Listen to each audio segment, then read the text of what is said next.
নমস্কাৰ, এখন ডায়েৰী ফাৰ্মৰ আপোনালোকক দেখাবলৈ লৈছোঁ। মানে ফাৰ্মখন সম্পূৰ্ণ হোৱা নাই, হ'ব আৰু। যোৰহাট অঞ্চলৰ পকামৰা অঞ্চলৰ এখন ডায়েৰী ফাৰ্ম বনাব, মানে লগৰ এজনে হয়। তেওঁ বৰ্তমান বাঁহেৰেই ব্যৱস্থা কৰি লৈছে, পানীৰ ব্যৱস্থা কৰি লৈছে পুখুৰীৰ পৰা।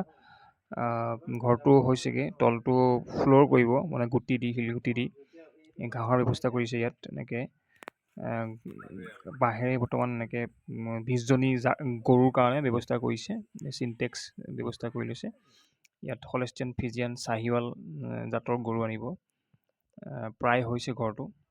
এনেকৈ বৰ্তমান গাখীৰৰ চাহিদা বহুত বেছি, আমাৰ সমগ্ৰ ভাৰত তথা অসমতে বহুত বেছি। কিন্তু বহুত মানুহে এই ব্যৱসায়টোলৈ আগবাঢ়ি নাহে, কিন্তু এটা সুন্দৰ ব্যৱসায়। এইদৰে তেখেতে আৰম্ভণি কৰিছে, যিটো আমাৰ লগৰে হয়। এইখন সম্পূৰ্ণ হ'লে এটা ভিডিঅ' বনাম ধুনীয়াকৈ। বৰ্তমান এতিয়া ষ্টাৰ্টিংটো এনেকৈ দেখাবলৈ চেষ্টা কৰিছোঁ। যিটো উদ্যমী যুৱকৰ যিটো আমাৰ ব্যৱসায়িক চিন্তাবিলাক এনেকৈ আৰম্ভ হয়।